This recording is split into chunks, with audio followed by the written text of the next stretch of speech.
Monsieur le directeur général, monsieur le rapporteur général, mes chers collègues, nous avons le plaisir d'entendre ce matin monsieur Nicolas Dufour, qui a bien voulu être lâché par la Commission des finances de l'Assemblée nationale, et donc lâché, libéré, si tu veux. Bon, c'est un vocabulaire du Sud, monsieur. Voilà. Et donc, en application de l'article 13 de la Constitution, nous l'entendons en tant que candidat proposé par le président de la République pour être reconduit dans les fonctions du directeur général de BPI-France. Il s'agirait d'ailleurs pour vous d'un troisième mandat de 5 ans à ce poste, puisque vous dirigez BPI-France depuis sa création en 2012. C'est ainsi votre troisième audition devant notre commission au titre donc de cet article 13 de la Constitution.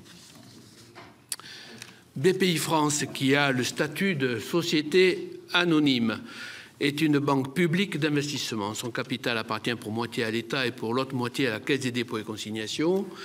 Sa mission principale est de financer les entreprises selon différentes modalités pour favoriser leur développement.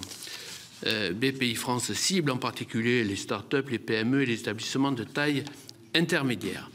Votre dernière audition par notre commission remonte donc au 29 avril 2020, donc au tout début de la crise sanitaire, audition au cours de laquelle vous aviez abordé le sujet des prêts garantis par l'État, des prêts participatifs, mais également de la situation financière de BPI-France. Il était donc temps que nous vous entendions à nouveau sur ces différents points, notamment, puisqu'il y a quand même beaucoup d'autres actualités.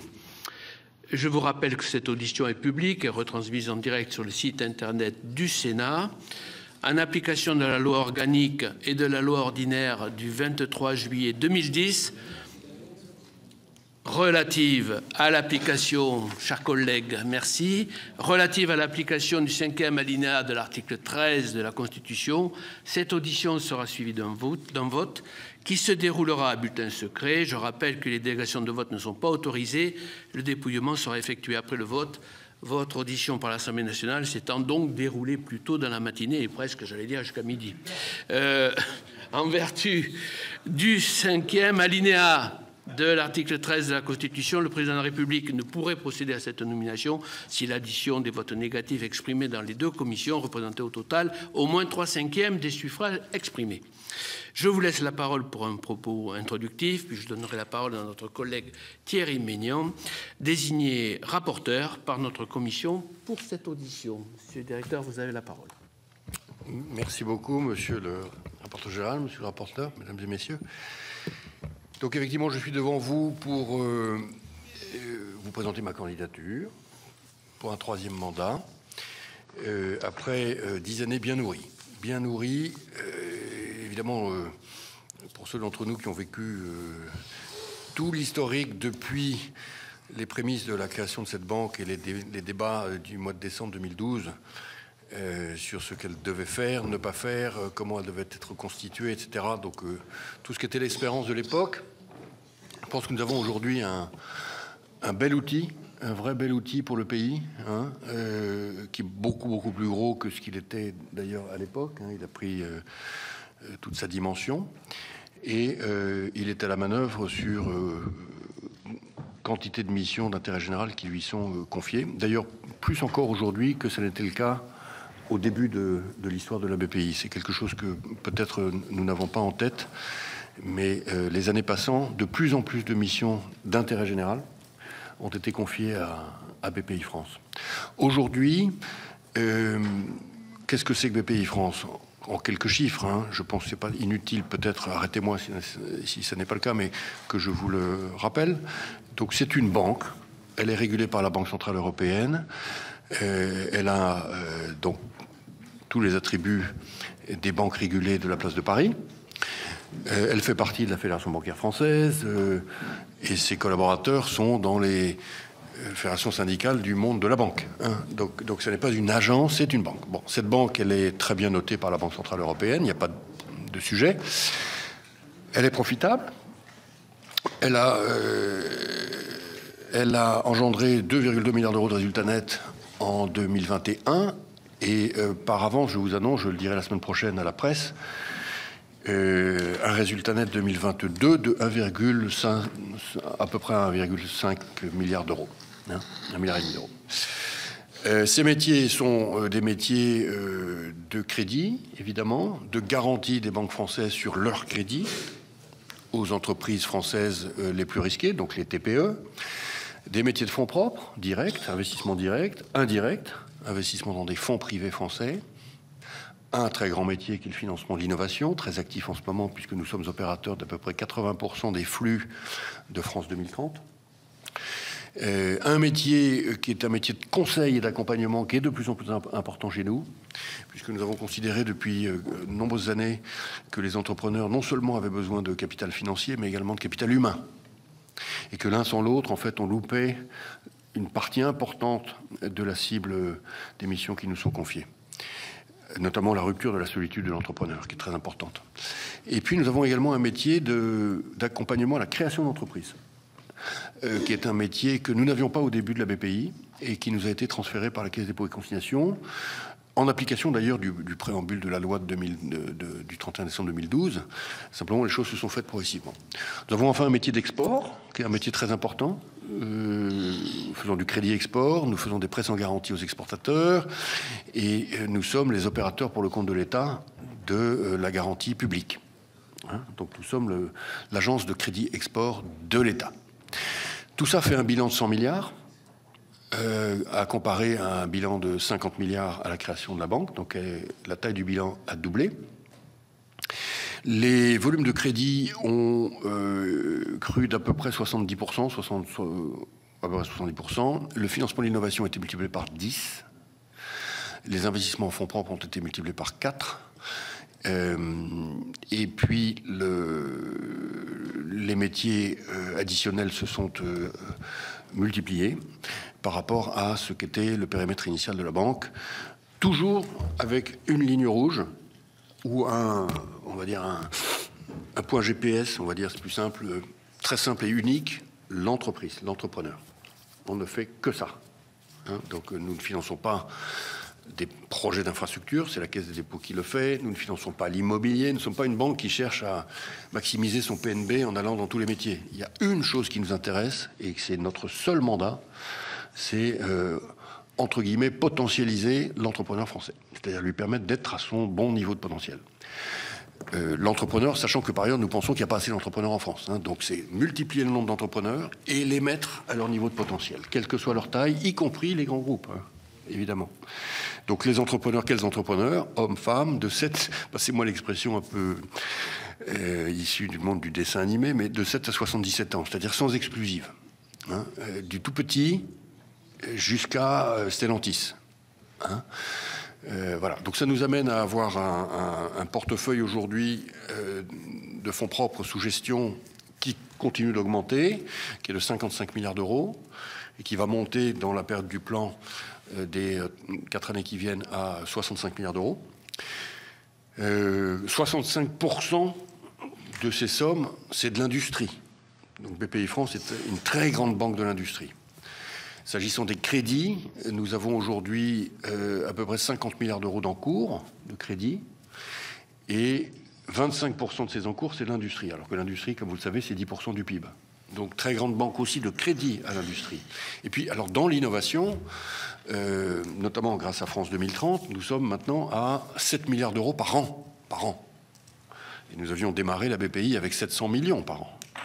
Sur les 7 milliards d'euros, évidemment, vous avez 70% minimum qui vont à l'industrie.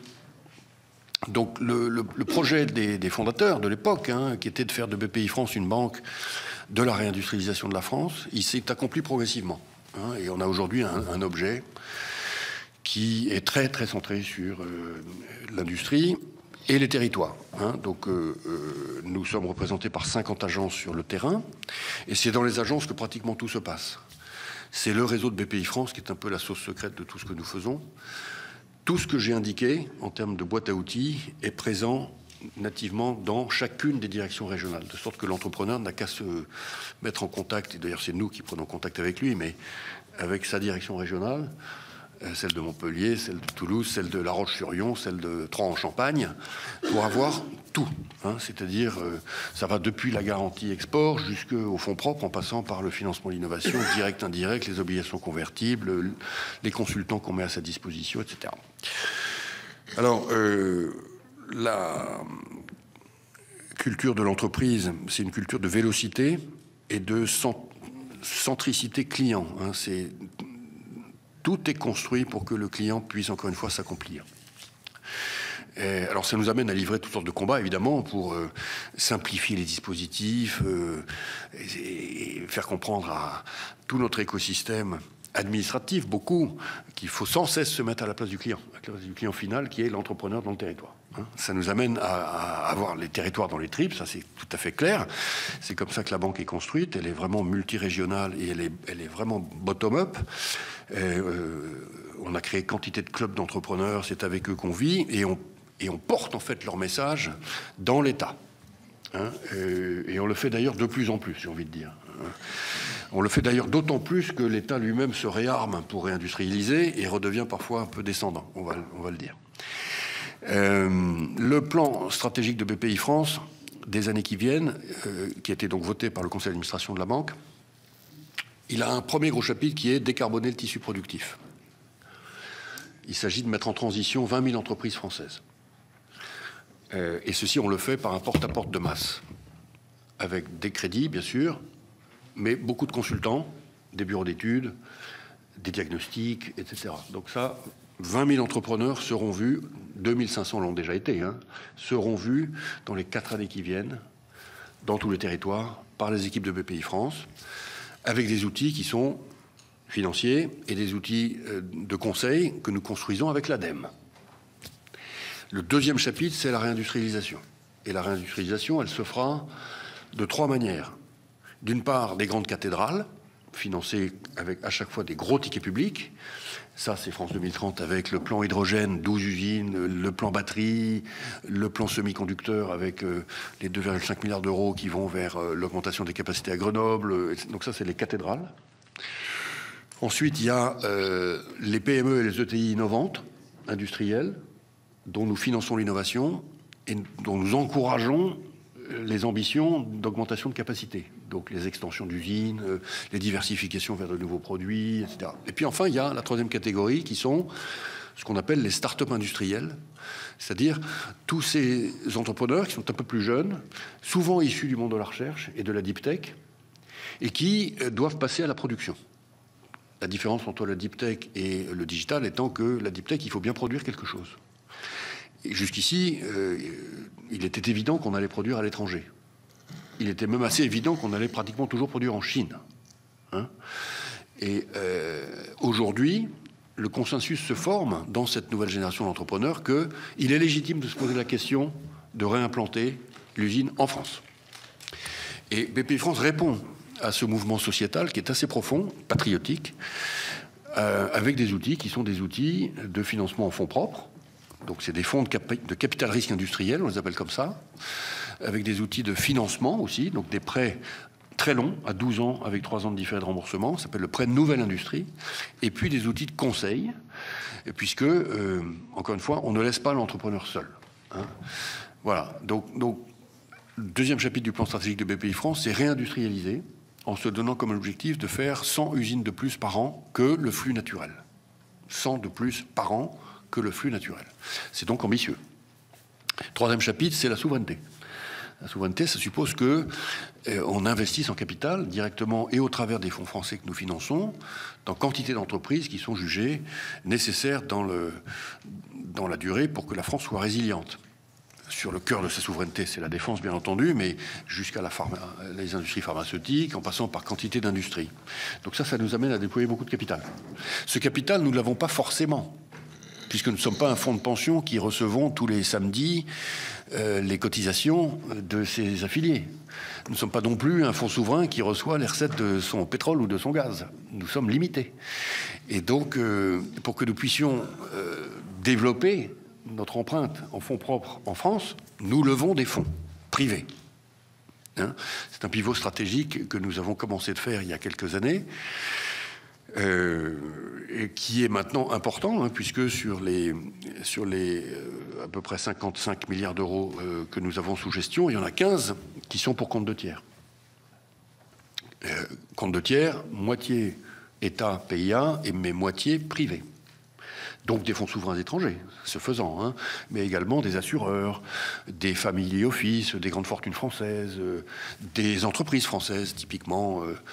Enfin, je ne vais pas toutes les citer, mais vous avez une partie significative du CAC 40 qui confie des fonds en gestion à la BPI, hein, pour que nous puissions ensuite déployer nos missions. L'investissement que nous avons fait cette semaine dans Alstom, par exemple, c'est ça. Il est fait au travers d'un fonds qui s'appelle le fonds LAC, qui est un fonds de 5 milliards d'euros, 5,2 milliards d'euros, dans lequel BPI France n'a mis que 1. Tout le reste, c'est du privé. Mais le fonds LAC, il accomplit la mission d'ancrage français de Alstom, exercée par BPI France. Voilà. Donc voilà comment nous développons. Alors, le 4e chapitre du plan stratégique de BPI France, c'est France 2030. France 2030, 54 milliards d'euros. Sur les 54, il y en a 17 qui sont attribués en direct à BPI France, sous forme d'appel à projets, etc., que nous instruisons. Énorme travail, hein, avec 1000 experts indépendants.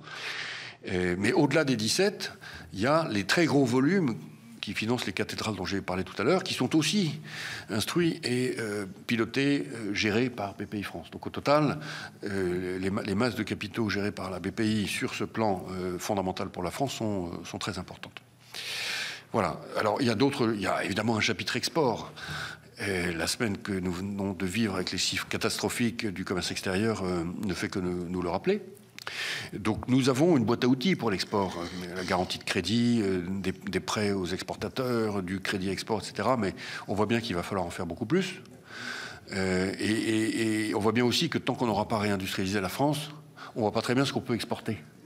Donc on est dans ce moment un peu de vallée de la mort, là, où on n'a pas encore réindustrialisé, mais on achète énormément de machines à l'étranger pour pouvoir repeupler nos usines. Donc ce moment est difficile.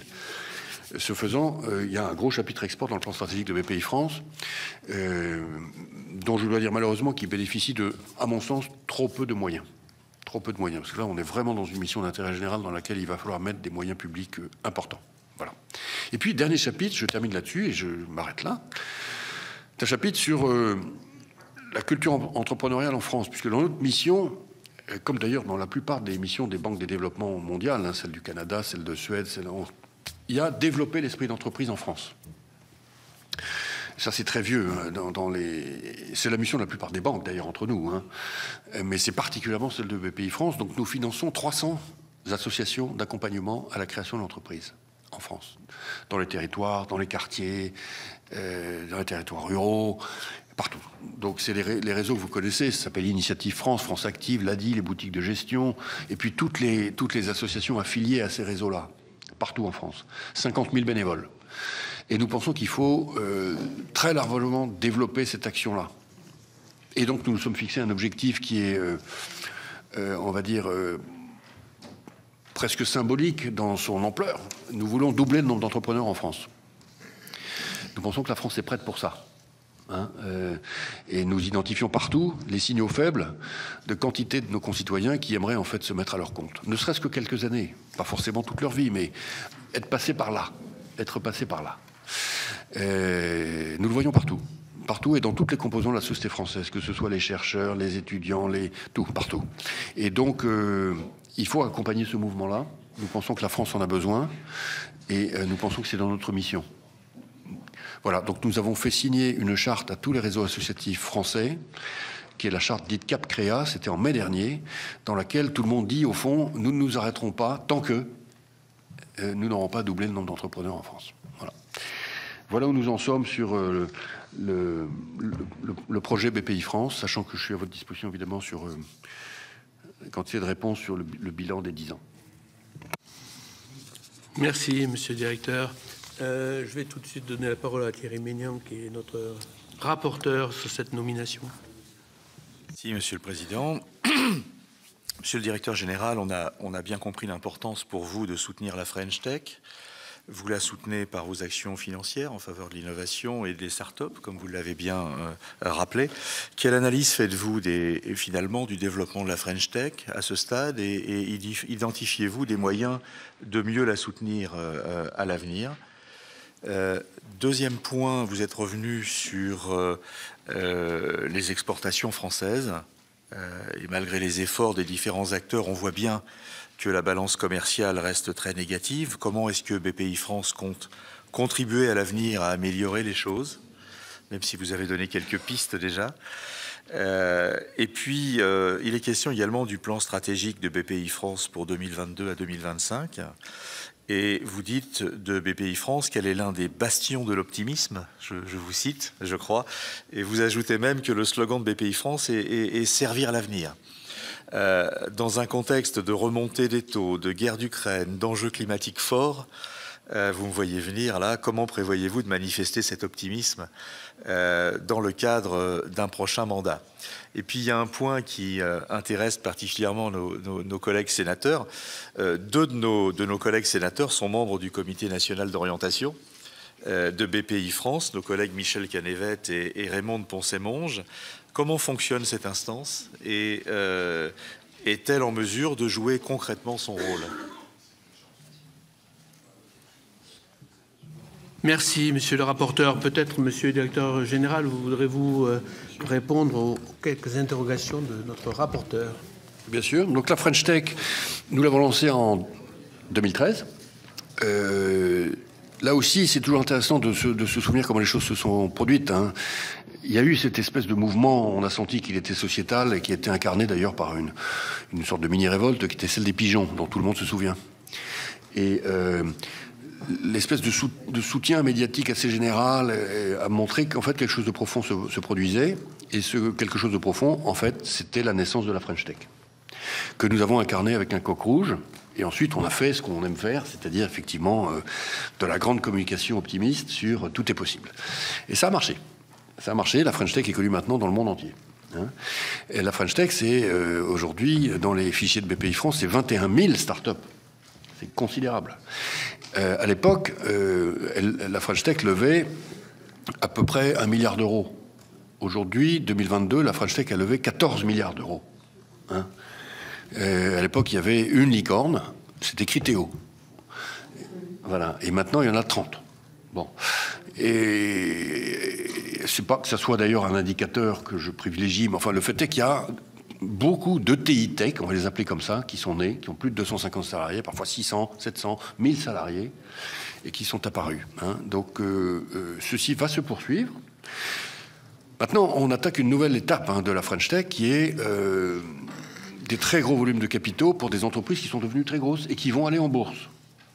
Il ne faut pas rater cette croisée des chemins. Il faut que ces entreprises soient cotées à Paris sur Euronext. Et il faut qu'elles puissent être, au fond, accompagnées par des investisseurs patients, alors même qu'elles seront cotées.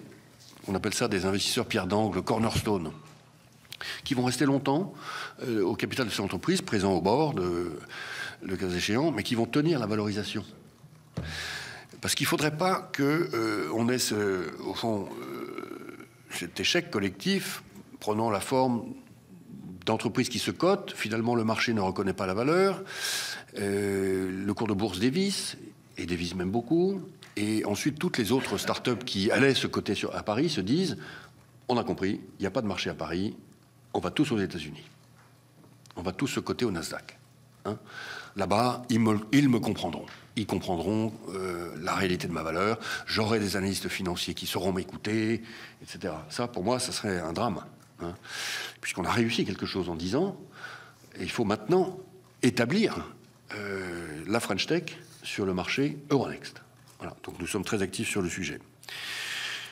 Alors, les exportations, que faire? Bon, j'ai déjà répondu un tout petit peu, mais si on savait... D'abord, il faut réindustrialiser, je le répète. Mais ensuite, je pense aussi qu'il faut que tout le monde comprenne dans les territoires à quel point c'est devenu un devoir quasi patriotique que d'exporter, quoi. Il y a beaucoup d'entrepreneurs, encore une fois, qui ne le font pas. Et on comprend, ils ont tout à faire. Il faut digitaliser, il faut décarboner, il faut innover, il faut réinventer, il faut en plus aller à l'export. c'est vrai que c'est compliqué, mais c'est une nécessité. Parce que le déficit commercial, c'est littéralement des fonds propres français qui partent à l'étranger.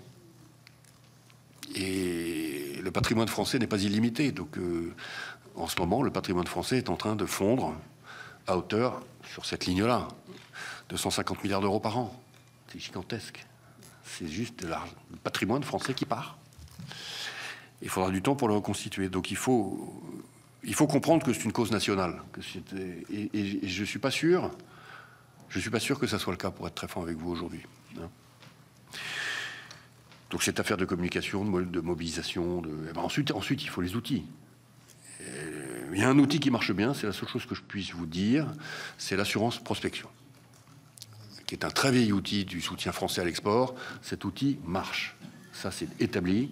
Et donc s'il y a un outil à ne pas sacrifier budgétairement, c'est l'assurance prospection. Ensuite, comment rester bastion de l'optimisme dans les temps difficiles dans lesquels nous sommes?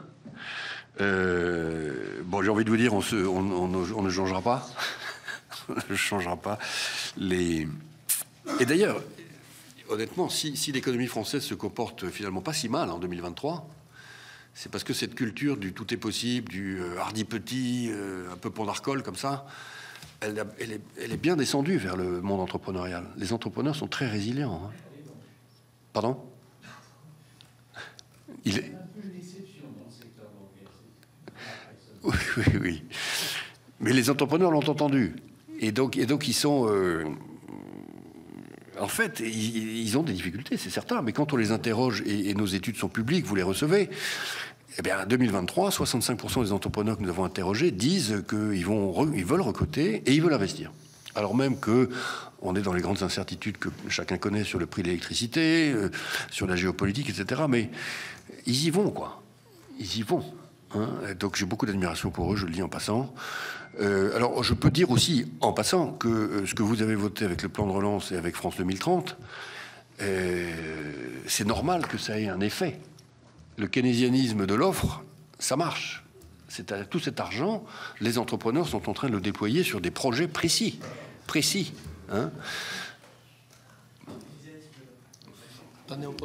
Voilà. Et donc nos clients qui ont reçu 200 000 euros, 300 000 euros, 500 000 euros du plan de relance, ou plus, jusqu'au très gros, ils sont en train de déployer cet argent.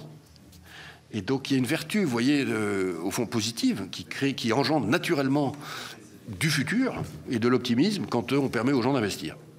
C'est ce qu'on fait. Le CNO. Alors le CNO ne s'est pas réuni depuis 5 ans. Et il va maintenant se réunir, sachant que Christelle Morancet a été nommée à sa présidente. Donc elle va le réunir. Voilà. Et donc c'est une instance qui est très utile, hein, puisqu'elle permet de... Écoutez, en tout cas, le directeur général n'a pas les moyens de le réunir. C'est une institution qui s'auto-réunit. Donc soit elle le souhaite, soit elle ne le souhaite pas. Et il se trouve que maintenant, elle va le souhaiter. Vous l'espérez.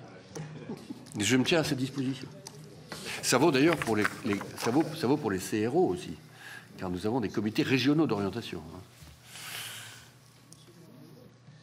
Bien, merci, monsieur le directeur général. Je vais donner la parole au rapporteur général. Je voudrais justement vous interroger sur une question. C'est dans les missions de démarrage des pays, il y avait un peu l'idée de renforcer, enfin, je ne sais pas si elle était de manière formelle ou pas, mais enfin, il y avait l'idée de renforcer les fonds propres des entreprises pour leur permettre de se développer. J'ai toujours l'impression, mais c'est des visites de terrain qui me disent ça, que ça reste difficile. Et puisqu'on avait évoqué en 2020 les prêts participatifs, j'ai eu l'impression que ces prêts participatifs n'avaient pas connu un succès extraordinaire. Est-ce que vous pouvez nous faire un point sur cette question des fonds propres des entreprises et de la volonté des entrepreneurs aussi de travailler sur ce sujet à vos côtés? Mais je vais donner la parole au rapporteur général et puis à l'ensemble de nos collègues et vous répondrez à l'ensemble. Merci, Monsieur le Président, Monsieur le Directeur général, pour votre présentation. J'ai apprécié, en tous les cas, j'apprécie le volontarisme qui est le vôtre. un célèbre général de l'armée française avait comparé les chefs d'entreprise au paras du temps de paix, raison peut-être pour laquelle, au moment de la crise sanitaire, vous avez, par le dispositif des PGE, déclaré que vous aviez mis en place un pont aérien du cash au bénéfice des entreprises. À ce stade, pouvez-vous nous dire le regard que vous portez sur ce soutien, les éventuels risques, on en voit un petit peu de fragilité ou non. J'avais moi-même commis un rapport un peu de préconisation qui a d'ailleurs été, sur certaines recommandations, repris par le gouvernement pour faciliter la sortie, mais on voit bien qu'à chaque fois, ces temps derniers, on a tendance à vouloir à nouveau repousser. Moi, je pense qu'à force de repousser, il peut se passer des choses et pas forcément agréables. Donc, y a-t-il et à quel niveau des difficultés de remboursement?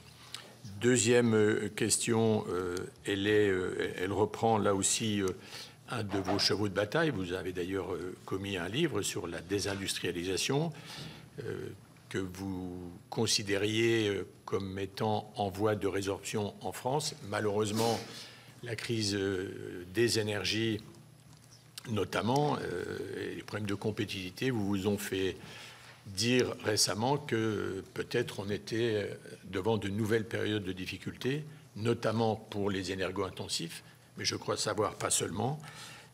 Et à cet égard, peut-être quel levier, selon vous, BPI France pourrait actionner, utiliser, dans quelle perspective? Et puis je vais vous poser une question un peu joker.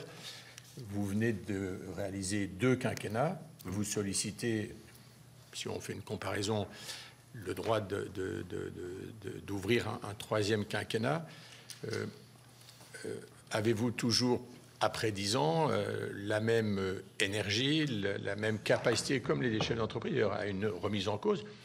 Pour tout vous dire, j'entends plutôt des signaux dans votre présentation qui me feraient penser que oui, mais il ne vous a pas échappé que dans notre société, aujourd'hui, on est plutôt pour des cycles courts avec des changements, et vous l'avez vous-même dit, d'orientation, que ce soit pour les salariés, pour être dans les entreprises, pour les élus de retourner dans le privé, etc. Donc, quel est, après 2 mandats, votre état d'esprit? Nous allons poursuivre pour permettre d'avoir une vue. Alors, vous n'aurez pas d'obligation de répondre nominativement, vous aurez le droit à regrouper vos remarques, parce que sinon, il va y avoir beaucoup d'interventions. Vous allez voir, le sujet intéresse. Alors d'abord, je vais donner la parole à Michel Cadmet, puisqu'il est membre de ce comité national d'orientation pour lequel il a été désigné. Et je ne voudrais pas qu'avant la fin de son mandat, il ne se réunisse jamais, quoi. Enfin, bon, bref, Michel. Merci, Monsieur le Président. Effectivement, ça ne m'occupe pas beaucoup que cette représentation, mais je dois néanmoins remercier le directeur général de nous avoir réunis avec les députés membres 2 fois lors de ce quinquennat pour justement faire le point, à défaut de réunion officielle de l'instance. Et donc, quand je rencontre dans la commission, c'est assez simple de l'activité que j'ai exercée. Alors, malgré cela, malgré le fait que le CNO ne se réunisse pas, je pense que BPI fonctionne assez bien, fonctionne même très bien, hein, puisqu'il accompagne beaucoup de projets sur les territoires. Et j'ai moi-même pu constater en Bretagne que l'implantation de l'institution et son activité est particulièrement dynamique au service des entreprises bretonnes. Donc on peut s'en féliciter. Néanmoins, il reste sans doute pour notre pays des marges de progrès. Alors, Monsieur le Directeur Général, vous avez évoqué tout à l'heure le fonds d'investissement par lequel vous avez pu rentrer dans un certain nombre de grosses opérations comme Alstom la semaine passée. La semaine passée aussi, le rapporteur général proposait une proposition de loi sur les questions de l'épargne, et je voulais vous demander tout d'abord si il n'y avait pas un moyen de mobiliser un peu plus d'épargne pour accompagner les entreprises, puisque l'épargne est abondante dans notre pays, notamment sur l'assurance vie. Je l'ai dit à la tribune aussi, l'épargne des ménages est 2 fois supérieure au montant de la dette de la France. Hein, c'est dire qu'il y a là de quoi alimenter justement les projets économiques. Donc c'est une première question. Et puis la deuxième question porte sur l'actualité d'hier, les 164 milliards de déficit de la balance commerciale française en 2022, ce qui est préoccupant, et BPI France a une action importante pour accompagner les entreprises. Vous avez évoqué la priorité sur l'assurance prospection, effectivement, et dans votre propos liminaire, évoqué le fait qu'il fallait des moyens supplémentaires. Est-ce que l'organisation du combat pour l'export en France vous semble en bon état de marche? Je veux dire par là, il y a par exemple Business France. Est-ce qu'il faudrait par exemple regrouper les moyens de Business France avec ceux de BPI France, par exemple, pour être un peu plus efficient? Enfin, quelles améliorations institutionnelles pourrions-nous envisager pour améliorer l'efficience de la France en la matière? Merci Michel. Comme tu n'avais pas eu l'occasion de trop t'exprimer en comité national d'orientation, tu as laissé un peu plus de temps. Mais mes collègues, maintenant, il va falloir être plus synthétique. Et donc, je donne la parole à Sylvie Vermeillet, puis Jean-Michel Arnaud. Merci, Monsieur le Président. Je vais être synthétique. Monsieur le Directeur Général, j'aurais deux questions. La première, vous avez dit au tout début de votre intervention que vous étiez d'abord une banque. Et vous avez fait état des résultats nets de BPI, 2,2 milliards pour 2021 et 1,5 milliard 2022. J'aimerais savoir de quelle manière vos bénéfices permettent de faire en sorte que tout soit construit pour que le client puisse s'accomplir, c'est ce que vous avez dit. De quelle manière vos bénéfices servent l'objectif que vous êtes fixé, et puis de quelle manière vous êtes plus concurrentiel que les autres banques. À quel taux prêtez-vous? Comment est-ce que les bénéfices et la bonne gestion dont vous nous faites part vous permettent d'être meilleur que les autres banques, et de quelle façon vous avez la performance pour pouvoir satisfaire vos clients. Merci Sylvie. Jean-Michel Arnaud, puis Christian Billac. Monsieur le Président, je serai extrêmement bref également. Vous avez évoqué la présence dans les territoires de 50 agences. Vous avez également évoqué fortement, avec des termes à l'anglicisme aigu, de votre volonté de dynamiser les territoires, de pouvoir accompagner les petites entreprises dans nos territoires.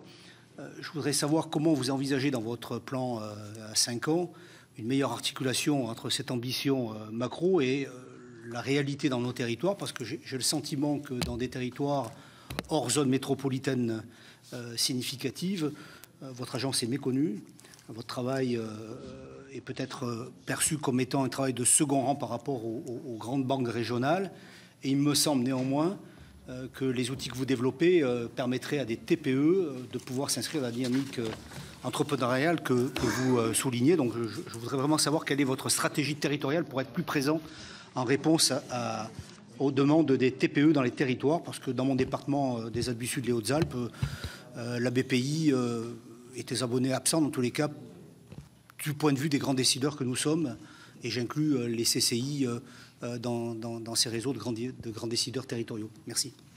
Merci Jean-Michel. Christian Billac, puis Thierry Kozik. Merci Monsieur le Président. Monsieur le Directeur Général, votre volontarisme et votre optimisme font plaisir à entendre. Mais la réalité est malheureusement encore morose, avec une balance commerciale, ce n'est pas moi qui vous l'apprendrai, qui est quand même préoccupante pour l'état financier du pays.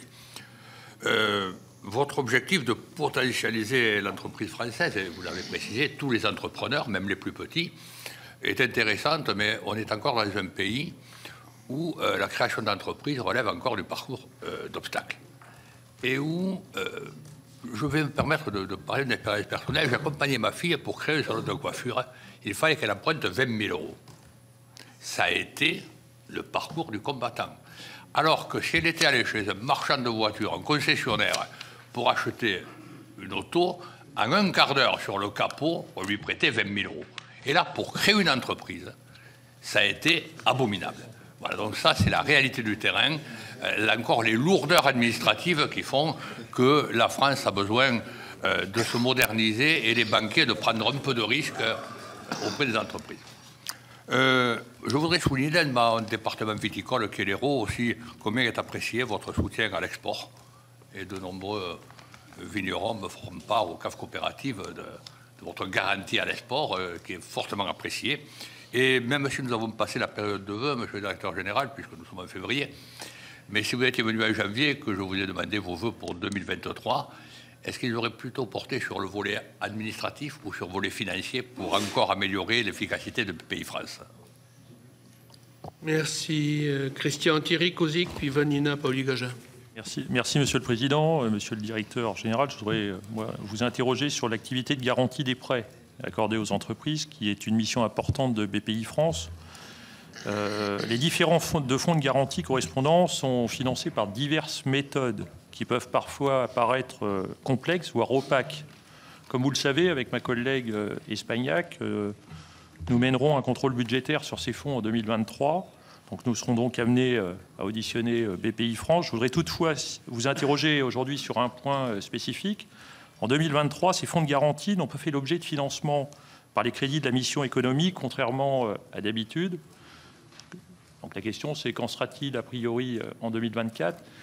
Et une seconde question plus simple par rapport aux ressources humaines, c'est que la presse relate plusieurs départs de cadres dirigeants de BPI France, et je voulais savoir s'il y avait une explication commune à l'ensemble de ces départs où ils étaient fortuits. Merci. Merci Thierry. Vanina Paoli-Gagin, puis Éric Bocquet. Monsieur le Président, Monsieur le Directeur Général, donc, comme pas mal de mes collègues, je vais saluer l'action de BPI dans les territoires. Dans une région industrielle comme l'Aube, pas mal d'entreprises textiles ont pu moderniser une partie de leur appareil de production grâce à vos apports financiers. J'avais deux petites questions brèves. Je souhaiterais peut-être que vous nous fassiez un point sur l'avancement du Fonds national de venture industrielle. Où en est-on? Est-ce que c'est vraiment un fonds de fonds? Enfin, pour l'instant, on ne voit pas tellement, même si on a besoin d'un tel outil, comment et quand il intervient. Deuxième petit point, je souhaitais aussi que vous fassiez à notre commission des finances une petite mise à jour sur les modes de rémunération des équipes de la BPI dans les dossiers d'investissement en fonds propres.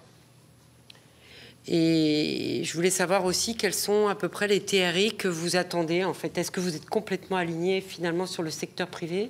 C'est des choses qu'on lit pas mal, et donc je pense que ce serait bien qu'on ait une petite mise à jour sur ce point-là. Et enfin, dernier petit point. Effectivement, l'argent, c'est extraordinaire. Effectivement, rapatrier nos chaînes de production, c'est fondamental. Il y a un facteur qui est encore plus fondamental, tout autant, c'est le temps. Et donc, si les temps d'instruction sont longs, si les aides se multiplient avec différentes strates et se complexifient, en fait, tout ce temps qu'on perd, plus le temps qu'on perd pour homologuer des produits en France, en Europe, parce que tous les organismes notifiés sont saturés, en fait, ça vient nous faire perdre de l'argent. Merci Vanina. Éric Bocquet, puis Vincent Capo-Canella. Oui, merci Monsieur le Président, je n'ai pas vraiment de questions, mais j'ai lu une longue interview de vous, Monsieur Dufourcq, dans La Tribune en septembre dernier. Je crois que vous avez publié un ouvrage l'an dernier sur la désindustrialisation de la France. Je crois que c'est à ce propos qu'on vous avait interrogé. Alors j'ai relevé quelques formules que vous avez eues dans l'interview, qui m'ont un peu étonné. Vous parlez d'inculture économique de la France. Vous parlez d'une France gagnée par la paresse de l'histoire.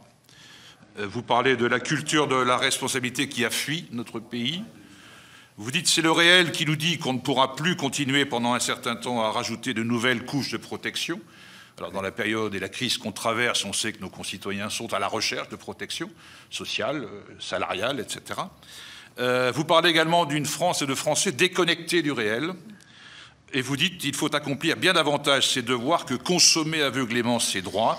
Franchement, je trouve que c'est un discours très idéologique, ça n'engage que moi, mais sincèrement, je le pense. Vous parlez également d'une France trop gâtée, fragilisée par le virus anticapitaliste. Et je vais terminer là-dessus. Vous dites, avec du capital, on fait compte d'une activité et on part en conquête de terres inconnues, c'est beau. À mes yeux, il n'y a pas de modèle alternatif. C'est un discours qu'on entend aussi beaucoup, ça, depuis 4 décennies. Ça avait lu à Thatcher le surnom de Tina, vous vous en souvenez sans doute. Donc voilà, est-ce que, ma question est la suivante, dans les fonctions que vous occupez, à ce poste-là, directeur de la BPI France, vous avez le droit de penser ce que vous dites, hein, je ne conteste à personne ce droit, vous portez ces idées, mais est-ce que c'est bien compatible avec les fonctions que vous exercez à la BPI? Merci. Merci Éric. Vincent Capo-Canella, puis Patrice Joly. Merci Monsieur le Président. Monsieur le Directeur Général, d'abord merci de votre propos qui est assez enthousiasmant. Vous avez repris une bonne formule en nous disant, je crois vous citer, « Tout est possible ». On a envie d'adhérer, ce discours est un peu magique, tant mieux. Ça nous change de la finance. Cela dit, vous êtes resté une banque. Alors, quelle est votre situation financière? Vous avez dit qu'en 2021 et 2022, je crois que vous êtes nettement en résultat positif. 2020, certes, année atypique, ce n'était pas le cas. Comment vous gérez vos risques? Quelles sont les règles prudentielles? Je vois quand même il me semble que vos actifs financiers ont diminué de 2 milliards, valeur du 30 juin de l'année dernière, je crois.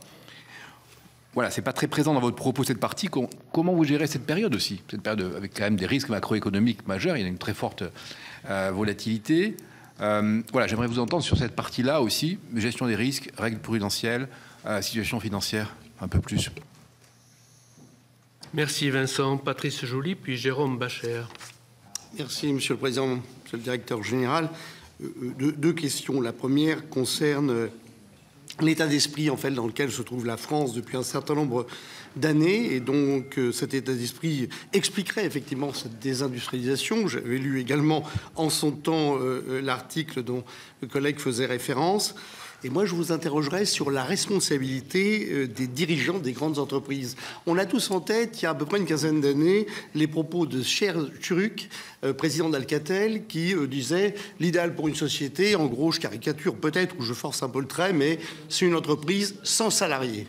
Et je pense que les dirigeants des grandes entreprises ont sûrement leur part de responsabilité. Je voulais savoir aujourd'hui si vous considériez effectivement que l'état d'esprit a changé, qu'on a des chefs d'entreprise qui ont vocation, en tout cas, qui souhaitent devenir de grands industriels, créateurs de richesses et d'emplois. Deuxième élément, et vous l'avez évoqué, la BPI intervient sur les territoires. Je parle des territoires ruraux et plutôt même d'ailleurs des territoires non métropolitains. Je voudrais savoir quelle perspective, comment vous voyez la réindustrialisation ou plutôt la place de la ruralité et des espaces non métropolitains dans la réindustrialisation du pays, parce qu'il y a des ressources sur les territoires. Il n'y a pas toujours à la fois l'ingénierie, à la fois les capacités financières et humaines, mais il y a un potentiel, à mon avis, pour participer à la réindustrialisation de la France. Je vous remercie. Merci Patrice. Jérôme Bacher, puis Gérard Longuet. Merci Monsieur le Président. Monsieur le Directeur Général, nul doute que BPI est une réussite, surtout quand on se souvient des prédécesseurs parfois séparés qui avaient des réussites moyennes. On pense à Lanvard, etc. Pour plein de raisons. Ceci est dit. Vous avez dû construire assez rapidement un produit d'épargne à partir de vos portefeuilles pour les Français. Est-ce que vous pouvez nous dire, est-ce que ce produit marche? Est-ce que vous pouvez en faire plus? Voilà, une composition. Et la deuxième question, elle est cette fois-ci beaucoup plus macro. Vous avez la chance d'être à 50-50 entre la Caisse des dépôts et l'État. Est-ce que ça ne fait pas, et évidemment, je suis dans mon rôle que vous connaissez, est-ce que c'est bien d'être 50-50? Ce ne serait pas mieux d'avoir 51-49 et d'avoir un seul patron plutôt que une diarchie voilà, qui deviendrait une dystopie? Une diarchie. Dystopie. Bon, la diarchie. Gérard Longuet, pour clôturer nos questions. Oui, merci Monsieur le Président, Monsieur le Directeur Général. Moi, j'ai beaucoup aimé votre interview dans la tribune. Il vaut mieux savoir à qui on a affaire. Au moins, on est prévenu. Non, ma question sera très concrète. Vous proposez, et vous le faites, d'accompagner et de stimuler des créateurs d'entreprises pour que les PME deviennent des ETI, que les ETI viennent des licornes. Tout ça est excellent. Quel rôle entendez-vous jouer à côté des banques traditionnelles de ces entreprises. Ne craignez-vous pas d'être un intervenant sine qua non, dont la non-intervention entraînerait ipso facto le retrait des banques partenaires? Et donc, avez-vous le sentiment d'une responsabilité qui vous serait imposée, non pas de votre volonté, mais de la part des partenaires de la place localement? On finit par une excellente question. Elles étaient toutes bonnes, mais très claires. Bon, monsieur le directeur général. Très bien. Merci à toutes et tous pour vos questions. Donc, dans mes notes, je reprends à partir du rapporteur général, dont j'ai beaucoup aimé la citation, les paras du temps de paix. C'est tellement ça. C'est tellement exactement ça. Donc, le PGE bilan. Nous sommes toujours sur une sinistralité faible. Nous avions dit qu'elle serait comprise entre 3 et 8%. Nous sommes à 5%. Elle monte lentement, mais vraiment très lentement. C'est-à-dire que nous gérons à la BPI à peu près 700 000 lignes de garantie autour du PGE et nous avons 2500 demandes de garantie, de levée de garantie par mois sur des toutes petites TPE. Donc des volumes extrêmement faibles. Donc l'économie française, elle tient incontestablement. C'est les commentaires qu'on a pu faire tout à l'heure. Pour l'instant. Nous attendons une montée du risque sur le PGE, bien entendu. Simplement, rien ne permet d'indiquer qu'on irait au-delà de ce qui a été estimé par nous, très tôt, par la Banque de France aussi, et par les grandes banques françaises. J'ai entendu la BNP il n'y a pas très longtemps, au-dessus de 8%. Voilà.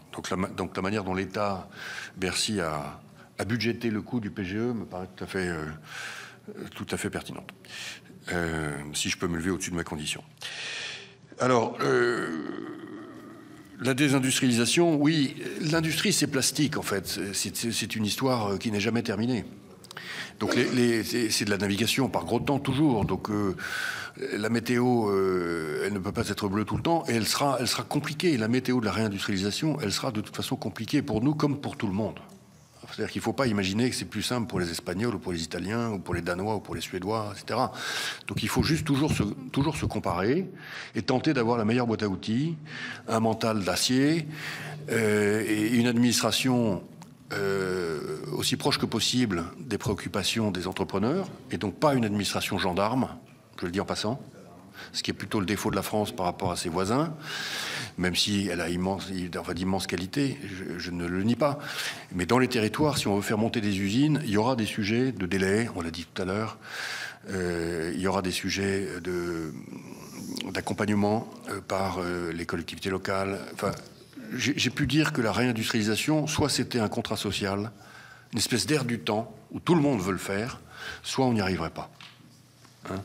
Parce que l'industrie, c'est toujours à la fois la géographie, l'industrie c'est les terroirs, et c'est une culture. Donc soit c'est vraiment très profond dans la société française, et on va y arriver, soit c'est quelque chose qui paraît encore à nos concitoyens dicté par d'autres, avec de considérables résistances, et on n'y arrivera pas. Voilà. Moi je pense que le consensus national autour du produire en France, il s'est reformé. Ça fait partie des rares consensus qui unifient toute la société française. Donc je pense que les conditions sont réunies pour que le contrat social favorable à l'industrie soit là. Mais il va falloir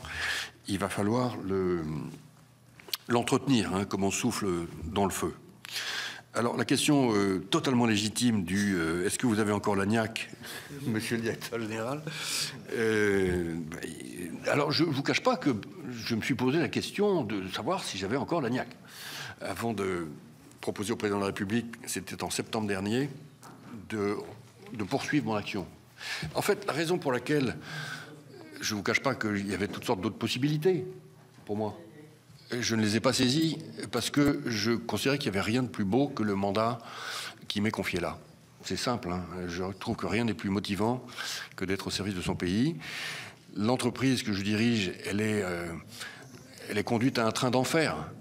Donc c'est très difficile pour un dirigeant comme moi de proposer à ses collaborateurs et à ses actionnaires, qui d'ailleurs le votent en conseil d'administration, des plans ultra ambitieux et de gérer vos collègues, vos camarades, comme sur le champ de bataille. Et de dire, ah ben, je m'en vais. C'est juste, ça n'est pas moi. Et donc je considère que je suis au milieu du combat, en pleine bataille. Et donc c'est pour ça que je demande à continuer. C'est tout. Et, comment mobiliser plus d'épargne? Donc nous nous sommes posé la question. Alors, pour moi, la question, elle se pose dans différentes catégories qui sont différentes les unes des autres. Il y a le volume d'épargne disponible pour pouvoir faire le bon volume de crédit et le bon volume de fonds propres. Hein. Le bon volume de crédit, il est là. Il n'y a pas de crédit crunch en France aujourd'hui. BPI France et les banques privées travaillent ensemble. On est toujours cofinanceurs. BPI France n'est jamais seul, hein, jamais. Et il est vrai que les banques privées viennent souvent nous chercher pour terminer les poules. Elles prennent les collatéraux et nous faisons des prêts sans garantie. C'est comme ça qu'on s'emboîte. Hein. Beaucoup. Donc, il n'y a pas de crédit crunch. Le système bancaire français, il a fonctionné. Il fonctionne aujourd'hui. Il y a un petit resserrement, mais extrêmement léger. Ça va. Est-ce qu'il y a un manque de fonds propres en réalité aujourd'hui? Pour les PME des territoires, je ne pense pas qu'on puisse dire qu'il y a un manque de fonds propres. C'est-à-dire qu'il y a maintenant toute une infrastructure de fonds régionaux qui a été bien financée. Et je pense qu'une entreprise normale, avec des bons résultats, peut difficilement dire qu'elle ne trouve pas de fonds propres. Dans les secteurs matures. Hein. En revanche, dans la tech, on va manquer.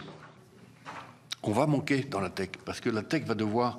Et dans la réindustrialisation, donc dans les start-up industrielles, on va manquer. C'est un peu mon inquiétude du moment, en effet.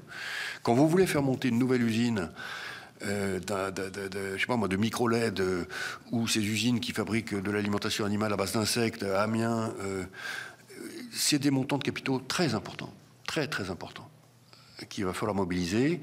Et les fonds d'investissement privés ne sont pas encore totalement prêts à mettre ces sommes-là. Alors, déficit commercial... Fusion Business France, BPI France. C'était ça votre question. Hein. C'est quelque chose qui a été évoqué au début du premier mandat du président de la République, avant qu'il ne soit élu d'ailleurs, qui remontait des administrations. Et moi, j'ai dit, je ne le souhaite pas.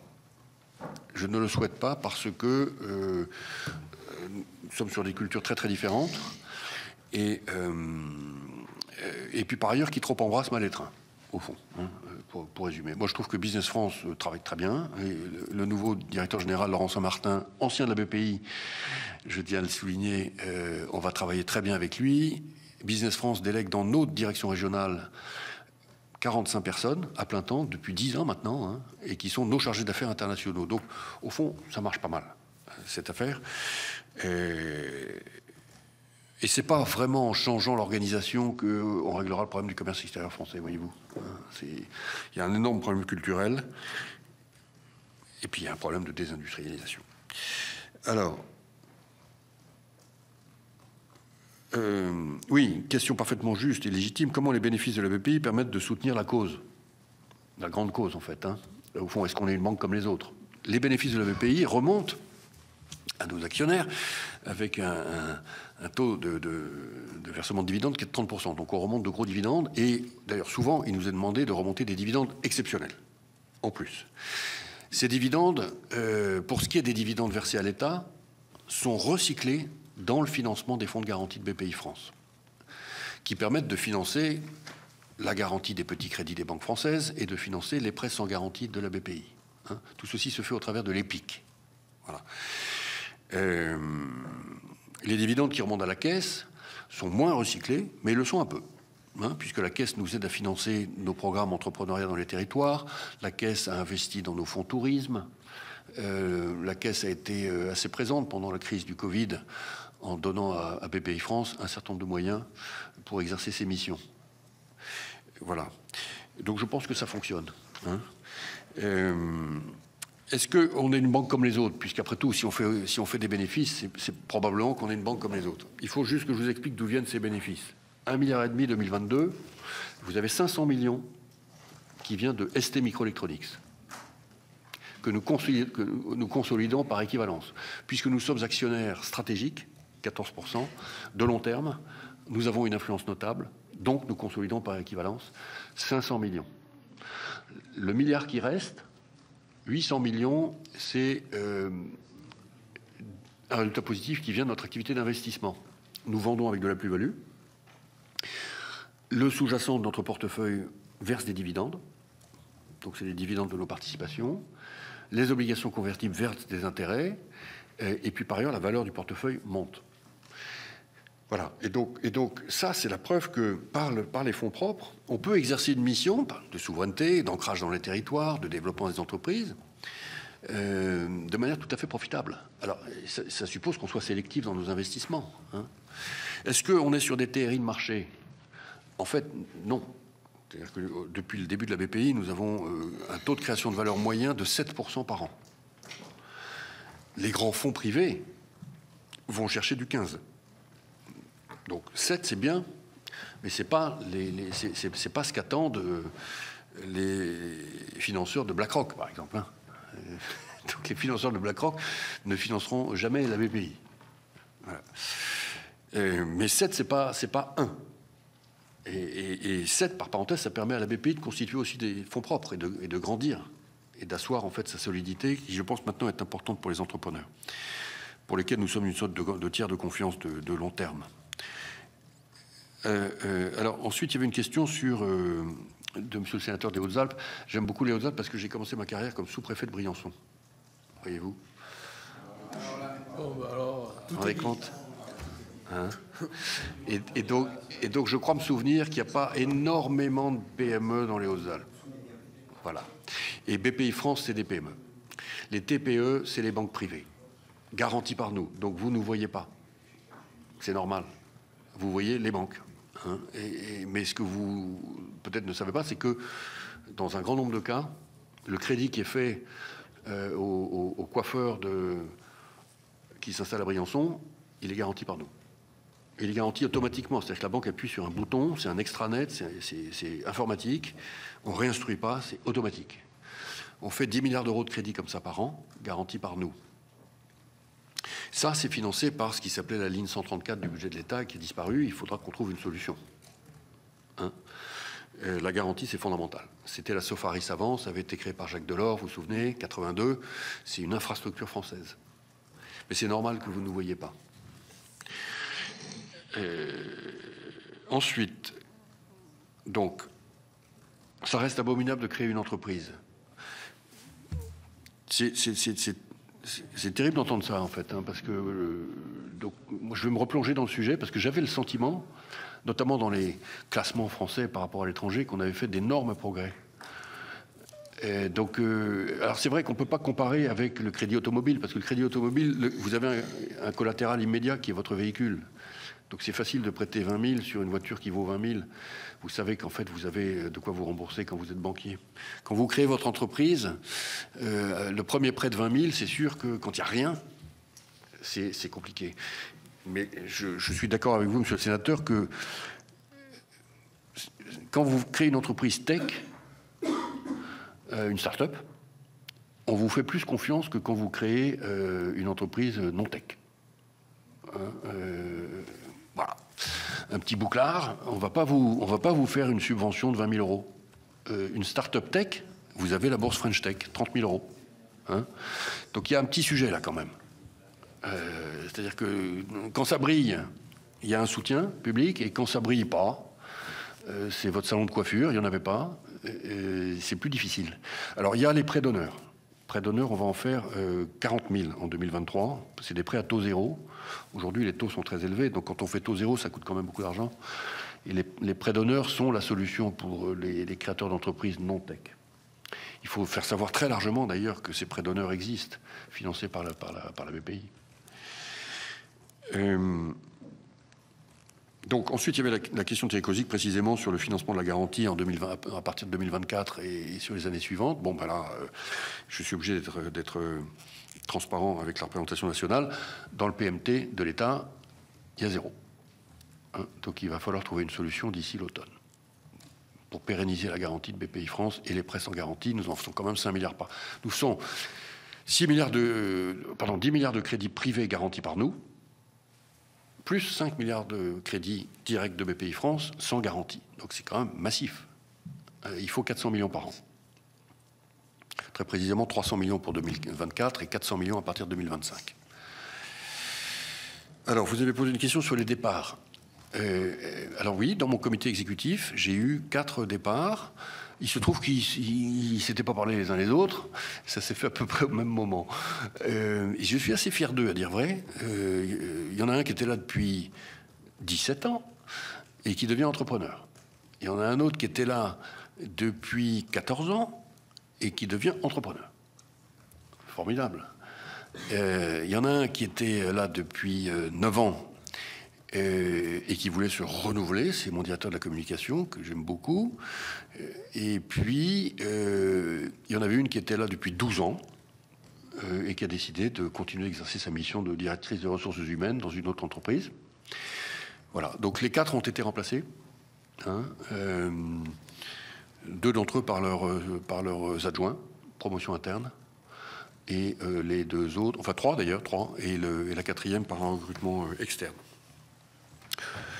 Voilà, donc ça c'est la vie des entreprises. Ensuite, il y avait la question de Madame Paoli.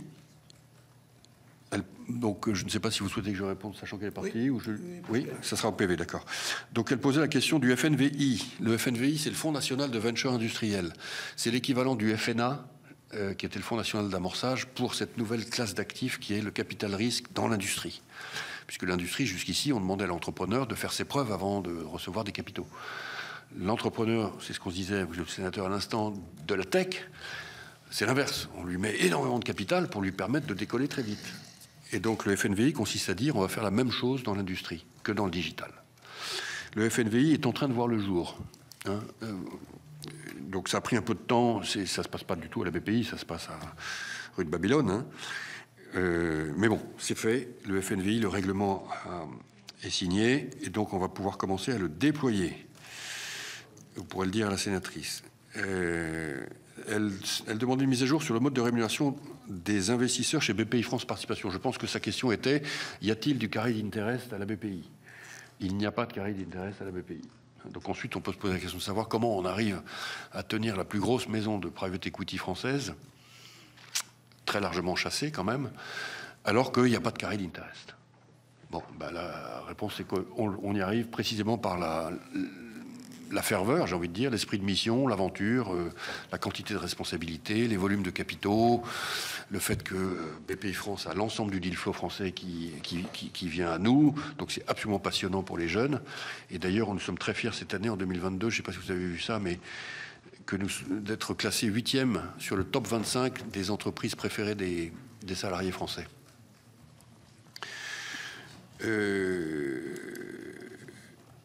Elle a fait une remarque sur le temps. Elle a totalement raison. Elle a totalement raison. Tout ce temps, en fait, normatif, le temps de dossier, on va dire, hein, c'est de l'argent qui fuit et qui s'évapore. Elle a tout à fait raison. Et donc, dans notre beau pays, je pense qu'on est tous d'accord pour dire qu'on est dans un combat permanent contre la prolifération documentaire, administrative, qui est quand même le sport national. Et c'est un des combats absolument quotidiens, je peux vous dire, de la BPI. Et je sais que tout le monde est d'accord là-dessus, mais la vérité, c'est que c'est quand même une pompe à énergie qui est tout à fait terrible. Il faut se mettre à la place de l'entrepreneur. C'est vraiment notre défaut national. Il faut qu'on le travaille. Alors, Monsieur Bocquet, oui, vous avez tout à fait raison de citer cette interview. Je vais être très transparent avec vous. J'ai sorti ce livre. Il y a eu quantité de réactions intéressantes d'ailleurs, et il a déclenché un débat. J'ai fait cette interview en juillet avant de partir en vacances. En août, je suis rentré, et puis... d'ailleurs, cette interview, je ne l'avais pas du tout souhaitée. Hein. C'est un Denis l'a fait, un peu un chercheur, entrepreneur, journaliste qui est venu me voir, et puis il m'a emmené. Bien. Et en rentrant de vacances, je l'ai relu, et je me suis dit, oula, est-ce que je la sors? pour les raisons que vous avez indiquées. Est-ce que c'est bien mon rôle? Et puis, j'ai pris 2-3 conseils et je me suis dit, bon, allez, oui, si, je vais le faire. Parce qu'après tout, c'est pas plus mal que les gens sachent ce que je pense. Pourquoi est-ce que je pense tout ça? C'est toujours la même question, c'est de quel promontoire on parle quand on dit ça. Et ça me permet de vous dire, au fond, d'où je viens dans ma réflexion. Toute cette réflexion, elle vient des années, pour moi, hyper formatrices, où je travaillais pour Pierre Bérégovoy, et j'étais directeur adjoint du cabinet de René Telade, aux affaires sociales. Et j'étais responsable du financement de la sécurité sociale. Donc j'ai fait le grand plan de l'automne 92. Automne 92, c'était le moment le plus dur jamais vécu par la Sécu depuis 1945, à cause de la guerre du Golfe. Nous avions un déficit qui se creusait de milliards de francs à l'époque par mois, et c'était l'époque où tout le monde était terrorisé par un déficit de la sécurité sociale. Époque révolue. Hein, voilà. Mais c'est ce que j'ai voulu dire dans cet article. C'est que je trouve inquiétant que cette époque soit révolue. Révolue pour tout le monde, et en particulier pour les Français. À l'époque, 92, on n'en dormait pas la nuit. Il fallait équilibrer la Sécu, parce que la Sécu, c'était le patrimoine des gens. Et Pierre Bérégovoy, je me souviens, il ne pensait qu'à ça. Et René Telade aussi. Hein. Et quand je dis on a perdu cette sagesse, c'est ça que je veux dire. La sagesse de on respecte l'État-providence, elle a été un peu perdue. En effet, je le pense, et c'est ce que pensent, il se trouve, c'est là où les choses se rassemblent, c'est ce que pensent les entrepreneurs. Le mot sagesse, d'ailleurs, c'est pas moi qui l'ai inventé, c'est dans un dialogue que j'ai eu avec un des entrepreneurs cités dans mon livre, où à la fin je lui dis, mais qu'est-ce qui a changé? Et il me dit la sagesse. Et je me suis dit, au fond, il n'a pas tort.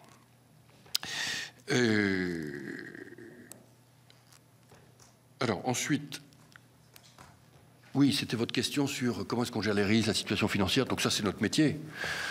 Donc je peux vous dire qu'on a un risque qui est très faible, comme toutes les banques françaises. Notre risque avéré, c'est-à-dire les vrais paumes, 140 millions d'euros en 2022, sur les crédits. Hein. Et nous avons budgété pour 2023, donc, en anticipant la possibilité d'un rebond du risque, parce que le risque est très faible en moyenne historique. Hein. Nous avons budgété 250 millions, donc 100 millions de plus.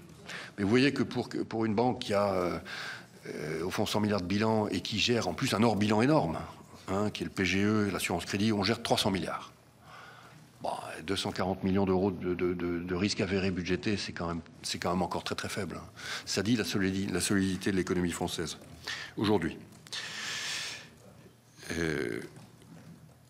Et puis pour terminer, c'est la question de Patrice Joly. Donc, est-ce que l'état d'esprit faiblesse a changé? Oui, je pense. C'est ce que j'ai dit tout à l'heure. Je pense que le consensus national sur il faut qu'on produise en France, il remonte là. Il revient. Vous n'y croyez pas? Pardon? Est-ce que moi je le sens venir. Alors il faut pas surpromettre non plus. Il faut pas dire aux Français on va relocaliser. C'est pas vrai. Ce qui est parti est parti. Peu de choses reviendront. En revanche, encore une fois, l'industrie, ça se réinvente tout le temps. Et l'industrie qui est en train de se réinventer, celle-là, le pourquoi pas la France, cette question se pose à chaque fois. Faisons ce qu'il faut pour que la réponse soit oui.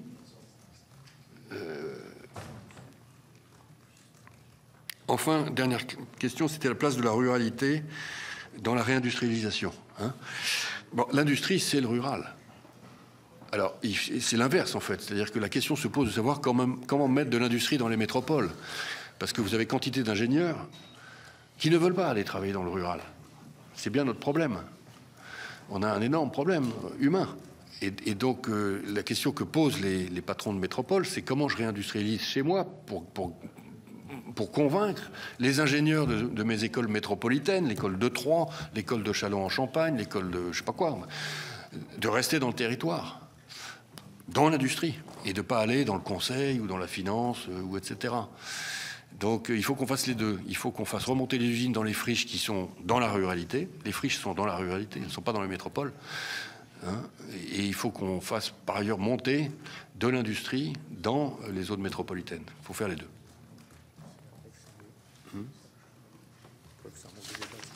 Alors Jérôme, Bachère, B, donc nos produits de retail.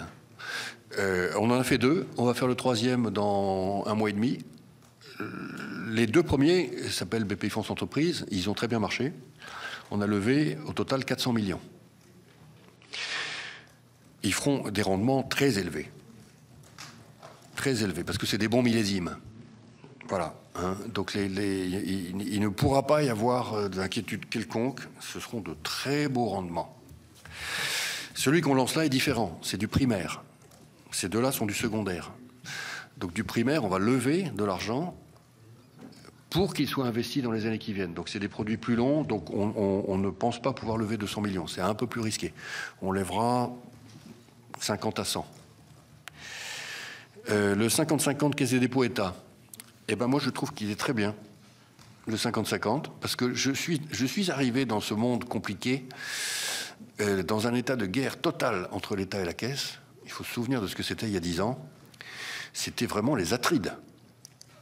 Or, la seule solution pour que l'État et la Caisse travaillent correctement ensemble, c'est qu'ils soient à 50-50. Dès qu'il y en a un qui domine l'autre, c'est l'horreur. Voilà. Alors, je ne dis pas ça pour laisser entendre que je serai sans contrôle, parce que la vérité, c'est qu'à 50-50, la Caisse et l'État sont dans quantité de comités internes de BPI France. Tous les investissements supérieurs à 50 millions d'euros, c'est l'État et la Caisse qui tamponnent. Ils ont un droit de veto. Hein. Donc ils sont très très présents dans la gestion. Mais je note que par rapport au côté presque... Alors bon, je ne vais pas utiliser l'adjectif, mais j'ai une opinion, enfin disons excessif, des conflits de l'époque entre la Caisse et l'État, qui allait au détriment des intérêts du pays, honnêtement. Hein. Le 50-50 a complètement pacifié la relation. Voilà, je le prends comme une bonne nouvelle, par conséquent. Et puis, pour terminer, la question de Gérard Longuet. Donc, est-ce qu'on est finalement sine qua non et donc gatekeeper, comme on dit en anglais? Alors, je ne pense pas. Je ne pense pas. C'est-à-dire qu'il est vrai que ça rassure tout le monde qu'on soit là. Il est vrai que tout le monde est bien content qu'on soit dans les poules. Mais il y a des jeux concurrentiels, c'est-à-dire que quand vous avez un pool sur une PME et vous avez une banque X privée qui sait qu'elle ne va pas pouvoir faire le crédit tout seul, elle préfère parfois appeler la BPI plutôt que d'appeler une autre banque Y pour la faire rentrer dans le compte. Hein? Voilà. Parce que la banque Y, elle est menaçante au sens où elle peut demander à gérer les flux, alors que nous ne gérerons jamais les flux. Nous ne gérons pas les comptes. Donc ça peut jouer, ça. Hein? Mais de là à dire que si on n'est pas là, le crédit ne se fait pas, honnêtement, je ne pense pas. Dans les investissements en fonds de fonds, il est vrai qu'un certain nombre de fonds se sont habitués à ce que ce soit BPI France qui fasse toutes les due diligence. C'est tellement plus simple. Hein? Et donc, nous luttons contre ça, par exemple, en décidant parfois de ne pas faire le premier pas. Et on attend de voir si le marché privé s'organise, et à ce moment-là, on vient. Parce que je ne veux pas que le marché s'habitue. C'est vrai qu'on a la plus grosse équipe, la plus professionnelle en fonds de fonds, donc ça serait tellement simple. Mais je ne veux pas que le marché se mette à, par ailleurs très bien rémunéré pour sa prestation, comme vous le savez, dans le private equity, se mette à penser comme ça. Voilà ce que je peux répondre à la question de Gérard Longuet. Il me semble que dans la question de Gérard Longuet, peut le confirmer, il y avait aussi peut-être la question quand même de la responsabilité que l'on a une fois qu'on est dedans, c'est-à-dire si BPI ne suit pas, ne continue pas, enfin le rôle qu'il peut avoir comme finalement désincitatif pour les autres. Vous voyez ce que je veux dire? Il y a une espèce de responsabilité à rester dans l'entreprise après, ou en tout cas à se rendre compte que si on voulait en sortir, on crée un problème. C'est un peu sur l'investissement. Mais ça, c'est vrai. Voilà.